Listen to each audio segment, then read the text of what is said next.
Smart People, jumpa lagi bersama saya Ririn Agustarini tentunya dalam Iptek Talk Smart Program for Smart People. Dan ini adalah sebuah acara yang mengulas tentang hal-hal yang teraktual seputar riset, ilmu pengetahuan, dan teknologi. Ternyata mata dikembangkan tanpa kita sadari.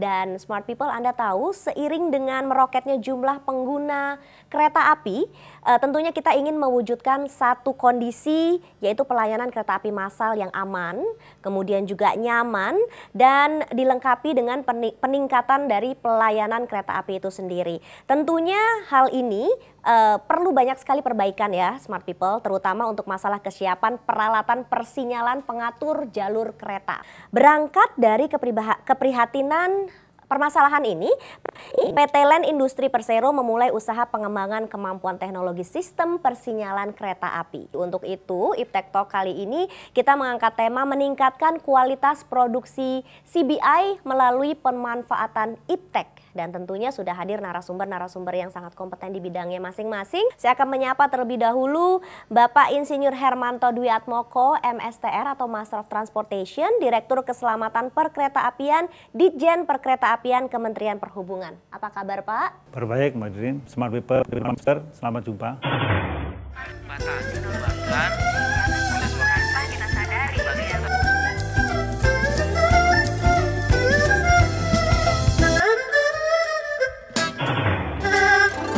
Dan juga Bapak Insinyur Abraham Mose, Direktur Pemasaran PT Land Industri. Pak Abraham, apa kabar? Baik, Mbak Ririn. Apa kabar, Smart People? Mata dikembangkan tanpa kita sadari.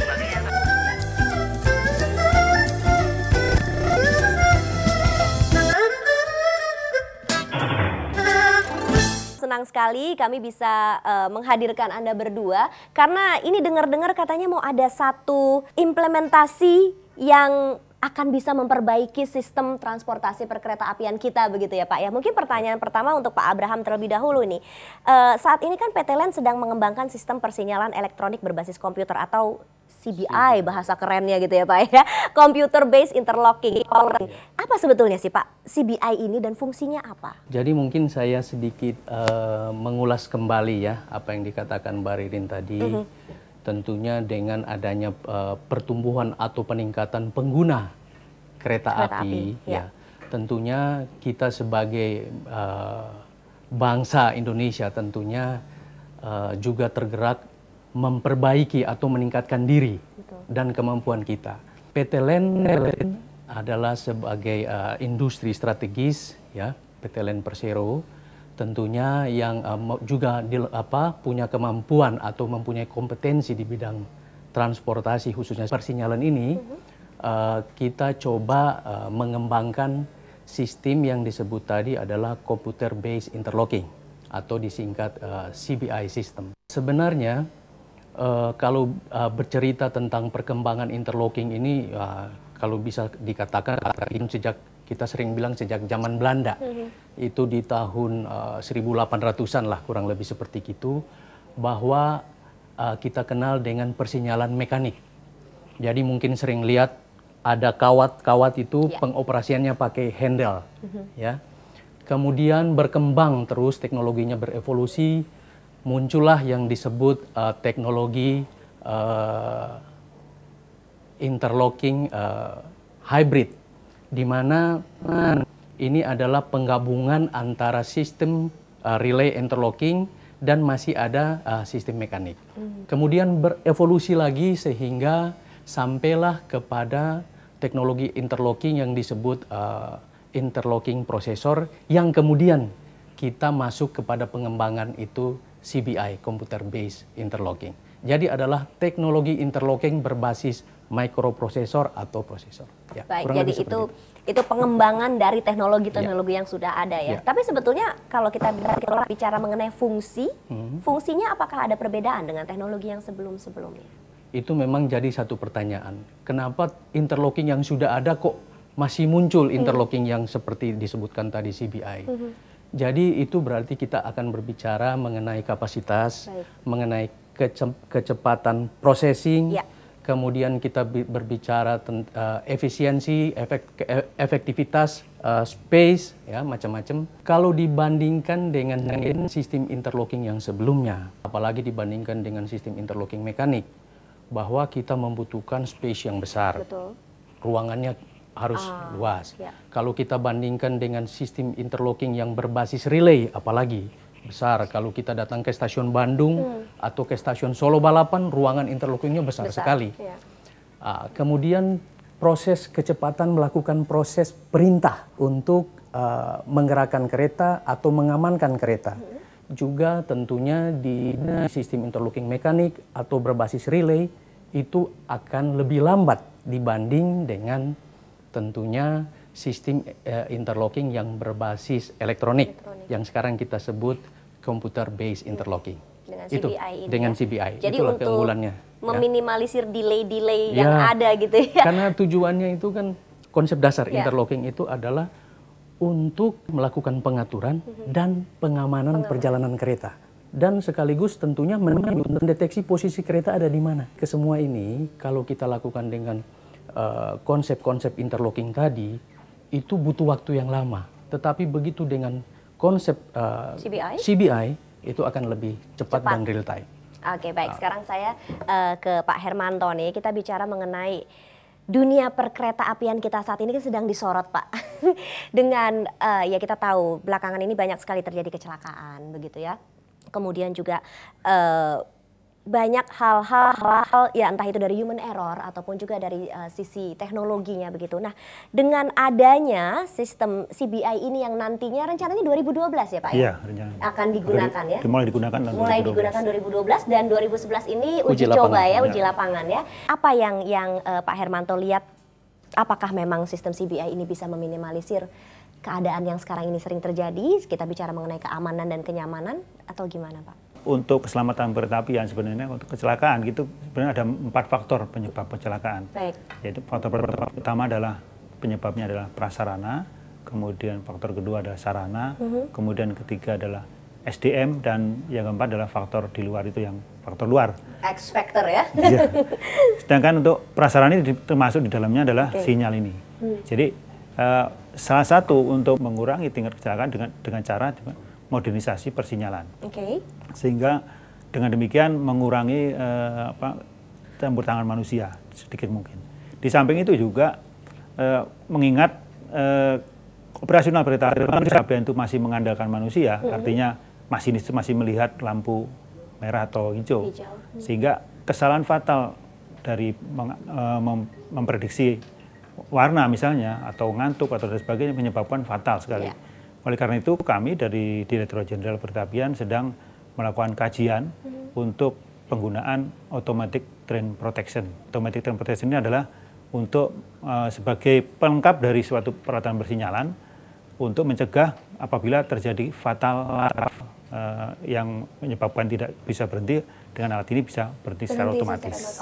Nah ini ya, kita harapkan tahun 2012 juga akan coba kita uji coba di satu tertentu, lintas tertentu. Oh, jadi lintas-lintas tertentu untuk uji cobanya begitu ya. Baik, tapi Pak sebetulnya selama ini ya dengan teknologi yang sekarang nih sebelum CBI diterapkan begitu, yang digunakan ini sebetulnya kita punya sendiri, produk lokal sendiri atau kita masih import atau gimana nih Pak? Jadi, untuk teknologi? Iya, jadi stasiun yang ada sekarang sebanyak 535 stasiun di Jawa dan Sumatera. Sebagian besar 60% di antara itu masih mekanik. Baik. Sedangkan 40% atau sekitar 211 stasiun itu sudah elektronik atau elektrik lah. Elektrik itu macam-macam. Jadi pada waktu sebelum LAN mempunyai kemampuan, nah itu masih sesuai dengan siapa yang memberikan bantuan atau pinjaman dari luar negeri ya teknologi dari sana. Sehingga banyak bervariasi teknologinya. Sejak tahun 2001 kami dan Direktorat Jenderal Perkereta Apian atau Kementerian Perhubungan bekerjasama dengan LAN untuk mengembangkan persinyalan dalam negeri. Pada waktu itu diuji coba di stasiun Tagokapu dan Cipatat dan Purwosari. Ada 3 sampai dengan tahun 2005. Ini masih sifatnya dasar ya, artinya masih sederhana. Kemudian sudah kita sebut dengan SIL 01 waktu itu. Kemudian SIL 02 diuji coba di Slawi tahun 2005. Kemudian setelah kita uji coba selama 2 tahun, kita nyatakan bahwa itu layak, kemudian sudah dikembangkan untuk 13 stasiun sampai dengan sekarang ini. Dan tahun 2011 ini kita bangun sebanyak 5 stasiun. Sehingga total dari LAN ini sudah 18 plus 3 tadi 23 stasiun yang menggunakan produk LAN. Dan kita harapkan dengan adanya CBI yang sekarang sedang diuji coba di Lintas, tahun 2012 uji coba untuk digunakan untuk di daerah Karanggandri. Kami akan uji coba di Karanggandri, itu satu stasiun di daerah antara Kroya ke Cilacap. Oh, baik. Pemilihan stasiun tersebut kenapa nih Pak? Ya. Yang diuji coba di situ kenapa? Pemilihannya berdasarkan apa? Pemilihan ini karena ini adalah produk baru, kita juga mungkin harus hati-hati. Oh, ya. Jadi kita tidak di daerah-daerah yang padat. Nah, rencananya nanti akan berapa banyak stasiun, Pak? Apakah nanti ini pelan-pelan juga keseluruhan ini akan menggunakan sistem CBI ini, atau bagaimana plannya ini? Ya, pertama tadi saya sudah sampaikan baru dari 535 itu hanya 211 atau 40% yang elektrik. Program kita seluruhnya itu akan kita elektrik, hanya saja mengenai teknologi yang mana. Nah, CBI ini kan kita harus kita uji coba dulu, artinya kita nyatakan bahwa ini layak untuk beberapa tahun. Kalau ini layak dan bisa digunakan, ya kita akan gunakan terus. Pak Abraham, sebetulnya CBI ini seberapa besar membantu persinyalan perkereta-apian? Seperti disampaikan tadi oleh Pak Hermanto, perkembangan teknologi persinyalan, sehingga kita sampai di ujung yang kita bilang state of the art dari sistem interlocking, yaitu computer based interlocking. Apa manfaatnya tentunya? Bahwa dengan kita menguasai teknologi ini, baik dari kompetensi mekaniknya, kompetensi elektronik, elektrik, softwarenya, ya tentunya penguasaan teknologi interlocking itu ada di Indonesia. Dan disampaikan juga bahwa 95% dari 200 stasiun yang menggunakan persinyalan listrik itu masih datang dari luar. Sehingga kita akan tentunya punya kesulitan, karena sistem itu udah terpasang dalam waktu yang lama, kita akan kesulitan mencari suku cadang. Ya. Belum tentu komponennya masih ada di pasaran, ya kan? Mungkin sudah discontinue produksinya. Sehingga tentunya kita dari PT LAN mengembangkan CBI ini. Apa manfaatnya tadi? Penguasaan teknologi persinyalan ada di Indonesia. Kemudian kita bisa memberikan manfaat terkait ke pelayanan perjalanan kereta, termasuk keamanan perkeretaapian. Ya, jadi hubungannya seperti apa? Jadi konsep dasar tadi adalah konsep dasar interlocking persinyalan adalah mengatur dan mengamankan perjalanan kereta. Tentunya kalau kita ini mengembangkan CBI dan kita menguasai teknologinya, tentu kita memberikan kontribusi terhadap pelayanan kereta keselamatan dan kenyamanan itu ya, otomatis. Ya. Tapi apakah dengan demikian akan meminimalisir atau mengurangi sumber daya manusia dengan menggunakan CBI sistem ini? Kita balik lagi ke konsep dasar tadi, bahwa mengatur dan mengamankan perjalanan kereta api. Tentunya segala proses-proses yang terkait dengan perjalanan kereta api itu diproses oleh CBI, ya, otak lah dia nih, untuk mengatur sistem interlocking.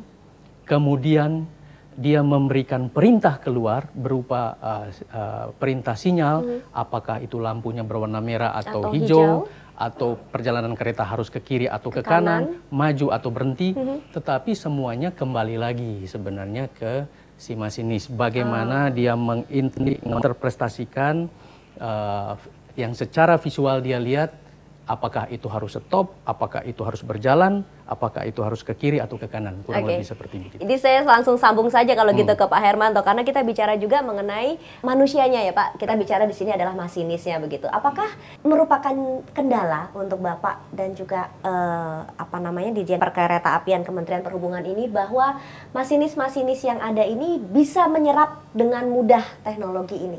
Gimana nih Pak? Jadi mungkin saya luruskan lagi, yang dimaksud SDM di sini bukan hanya masinis, tapi juga yang operator dari persinyalan. Baik. Kalau masinis pada dasarnya dia hanya melihat warna merah atau hijau. Oh gitu. Ya.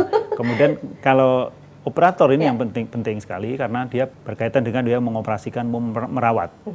Nah, kesulitan kami sekarang ini karena banyaknya variasi atau tipe dari persinyalan sehingga menyebabkan ada keterbatasan orang tertentu misalnya punya keahlian X, apabila dipindahkan ke tempat lain dia nggak bisa, penggantinya nggak ada, ini kesulitan.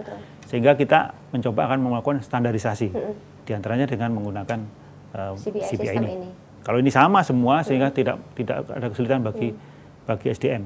Tentu saja kita minta kepada LEN supaya SDM kita dilatih untuk bagaimana mengoperasikan, merawat dan sebagainya. Ya, baik. Ya, maintenance itu yang paling penting juga ya. Baik. Nah, kalau dari LEN sendiri Pak, tadi sudah disampaikan begitu ya oleh Pak Hermanto bahwa nanti akan ada trainingnya lagi begitu. Nah, kesulitan dari LEN untuk mengganti atau bukan mengganti, tapi ini kan inovasi teknologi yang sudah ada dikembangkan seperti tadi Bapak juga sudah sampaikan, mungkin saja itu teknologi yang sudah sekian lama ya smart people mungkin sekarang sudah tidak applicable lagi barangkali begitu.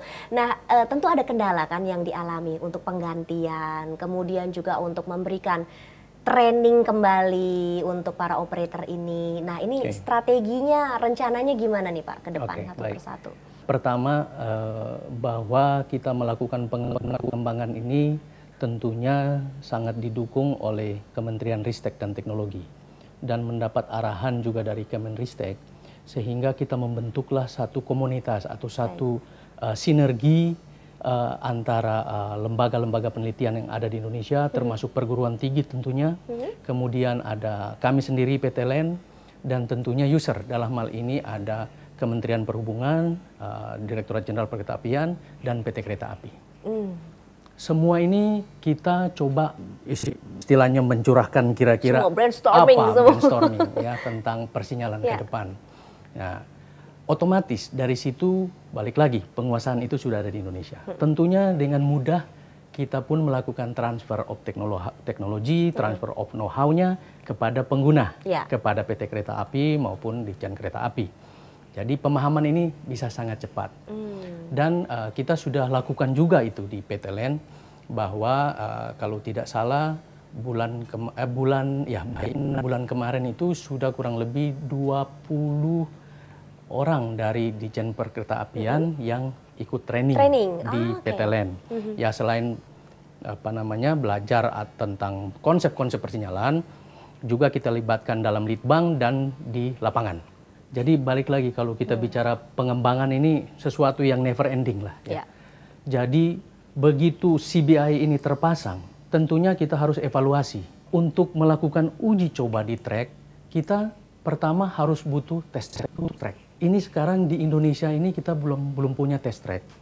Nah, kita harapkan tentunya ada satu lokasi mungkin begitu? Sebelum lokasi mungkin keinginan dari pemerintah dalam hari ini mungkin sekalian dengan Pak Hermanto untuk bisa menyediakan satu lokasi test track, mungkin di mana, di Serpong atau di mana, sehingga bagi kita yang menghasilkan pengembangan baik itu di sisi interlocking maupun di sisi sarana bisa melakukan test track. Kenapa? Karena kita perlukan ini untuk melakukan evaluasi performance dari hasil yang kita produksi, hasil pengembangan. Kemudian dalam perjalanan pengembangan ini juga kita punya kesulitan-kesulitan tentunya terkait ketersediaan tadi, komponen. Karena posisi kita ada di hilir sehingga tentu industri hulu yang tidak tumbuh di Indonesia dan mungkin belum tumbuh di Indonesia ini perlu kita himbau ke pemerintah juga supaya ke depan nanti ada industri-industri semikonduktor di Indonesia. Kenapa? Karena itu perlu untuk mendukung hasil-hasil inovasi yang dilakukan oleh putra-putri bangsa. Kita kesulitan kenapa? Karena kita masih membeli komponen semikonduktor, kita masih membeli chip, masih membeli microprosesor dari luar. Tapi even kita sudah menguasai teknologinya sendiri. Nah, ini yang mungkin perlu kita sama-sama berpikir satu saat bahwa di Indonesia harus ada industri hulu yang terkait dengan produksi semikonduktor. Sehingga ke depan tentunya itu sangat bermanfaat untuk pengembangan terutama pengembangan sistem interlocking yang berbasis semikonduktor. Sebetulnya untuk rencana ke depannya dari Kementerian Perhubungan ini, apakah nanti semua perlahan-lahan tadi sudah disebutkan ada uji cobanya, kemudian di beberapa stasiun-stasiun begitu yang akan menggunakan sistem CBI ini. Tapi apakah Bapak merasa yakin bahwa dengan sistem CBI ini nantinya ke depannya akan bisa memperbaiki perkereta apian kita? Teknologi itu selalu berkembang. Betul. Nah, suatu saat mungkin ada teknologi yang lain lagi, saya juga nggak tahu. Yeah. Tapi teknologi yang sekarang ini adalah CBI ini. Dan kita setelah kita lakukan uji coba di tahun 2011 ini, kita harapkan mulai 2012 bisa kita terapkan di beberapa stasiun tergantung dengan pendanaannya. Terus saja pendanaannya merupakan selalu kendala di kita. Namun dari hasil evaluasi kita bahwa harga cost dari CBI ini jauh lebih murah dibandingkan kalau kita mendatangkan dari luar lah. Biasanya kalau kita mendatangkan sinyal dari luar itu kira-kira kalau dengan dalam negeri kira-kira antara 60-70% lebih murah dibandingkan datangkan luar. Tapi yang lebih penting lagi menurut saya, kita tidak tergantung dengan luar negeri.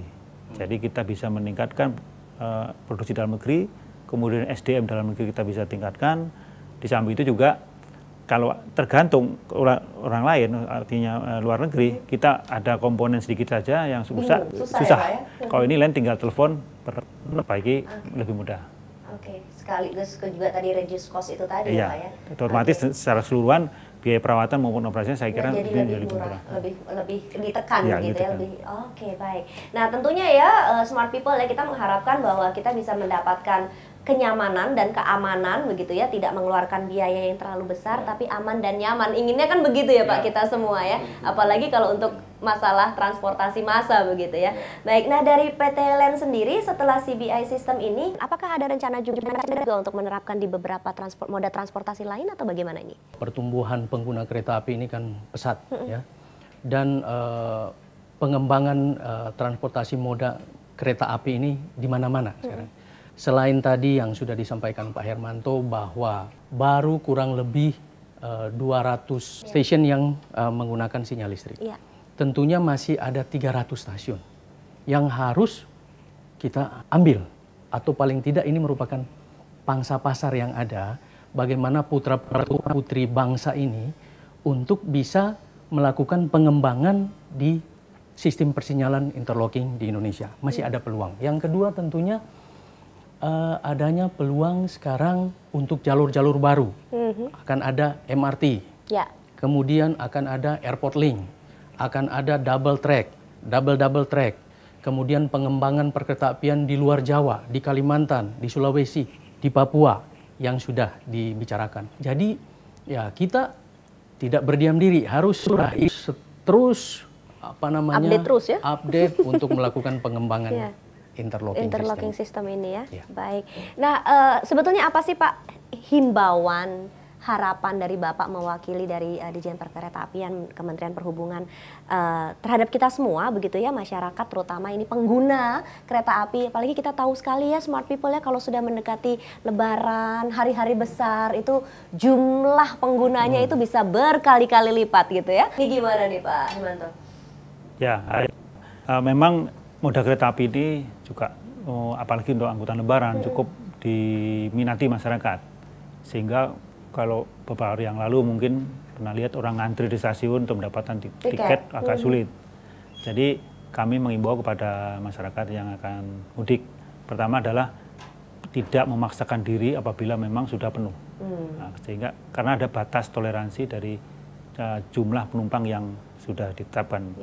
Karena itu sangat membahayakan.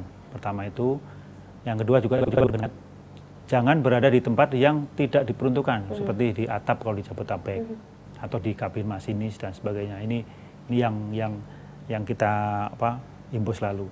Yang ketiga, khusus untuk yang pengguna jalan terkait dengan perlintasan sebidang ini harus berhati-hati. Ada atau tidak ada pintu perlintasan, wajib bagi pengguna jalan untuk berhati-hati, untuk berhenti dulu sebentar, tengok kiri kanan, untuk kalau sudah aman bisa melanjutkan. Perjalanan. Baik, apa yang akan dikerjakan lagi Pak ke depannya dengan PT LEN ini selain mengembangkan CBI sistem ini? Sudah ada rencana? kita ada beberapa kegiatan yang sudah bekerjasama dengan PTLN. Pertama adalah pintu perlintasan yang sudah dikembangkan beberapa tahun yang lalu. Kemudian peralatan untuk kontrol di kereta rel listrik. Yang kereta rel listrik ini untuk kontrolnya itu menggunakan peralatan elektronik yang cukup rumit yang sudah dikembangkan oleh PTLN. Oke, baik. Bapak ada kesimpulan akhir mungkin yang ingin disampaikan mewakili dari Ditjen Perkeretaapian Kementerian Perhubungan ini sebelum saya ke Pak Abraham? Dalam rangka untuk meningkatkan produksi dalam negeri, kami sangat mendukung sekali riset yang sudah dilakukan oleh Menristek bersama Kementerian Menristek dengan PTLN dalam rangka untuk mengembangkan teknologi persinyalan salah satu di antaranya. Sehingga kita tidak tergantung kepada faktor luar negeri, dan biayanya juga pasti lebih murah dan sebagainya. Kita mudah untuk melakukan perawatan, mengoperasikan dan sebagainya. Di samping untuk meningkatkan kemampuan SDM perkeretaapian maupun SDM industri. Baik. Nah, Pak Abraham, apa yang ingin Bapak sampaikan nih Pak? Mungkin Bapak masih punya himbauan atau harapan begitu ya, tidak hanya saja mungkin pada Kementerian Perhubungan begitu, tapi juga instansi-instansi yang lainnya, impian-impian PTLN sendiri gimana Pak? Melihat dari hasil yang kita dapat dari pengembangan teknologi persinyalan ini cukup memberikan peningkatan produktivitas PTLN. Karena dari sekian tadi stasiun yang sudah kita gunakan dengan produk kita itu memberikan pendapatan yang dari penjualan terhadap interlocking ini cukup baik, kurang lebih 600 miliar. Dan yang terpenting di sini adalah kita ke depan dengan penguasaan teknologi tadi, kita akan bisa melakukan pengembangan-pengembangan yang berikut. Misalnya terkait dengan konsep CBTC, Computer Based Train Control, yang akan digunakan di MRT. Kemudian kita bisa lanjut dengan tadi yang disebutkan Pak Hermanto, Automatic Train Protection. Kemudian yang disebut lagi pengembangan terhadap Automatic Train Control. Jadi ini masih banyak. Sehingga saya sangat merasa bermanfaat dengan adanya kerjasama antara Kementerian Ristek, kemudian dari Ditjen Kementerian Perhubungan, Ditjen Kereta Api, dan tentunya para pengguna yang banyak memberikan masukan, banyak memberikan arahan kepada kita semua tentunya untuk lanjut ke depan melakukan pengembangan-pengembangan berikut. Dan tentunya himbauan kepada smart people ya, tentunya jangan berhenti melakukan inovasi.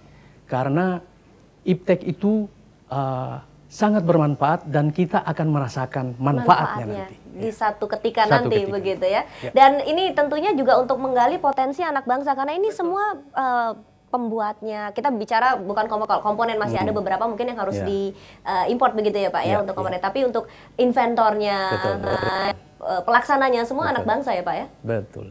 Wow, luar biasa sekali kalau begitu smart people. Baik, terima kasih sekali Pak Abraham waktunya dan juga Pak Hermanto atas bincang-bincangnya kali ini, dan mudah-mudahan saja smart people ini berguna untuk kita semua ya. Dan sekali lagi smart people harus selalu mendukung dan menggali potensi-potensi anak bangsa supaya kita bisa menjadi raja di negara kita sendiri, dan tentunya kita mensupport selalu untuk perkeretaapian kita menjadi semakin baik, semakin nyaman dan juga semakin aman. Saya Ririn Agustarini pamit, jumpa lagi dalam Iptek Talk Smart Program for Smart People untuk episode-episode berikutnya, dan sampai jumpa.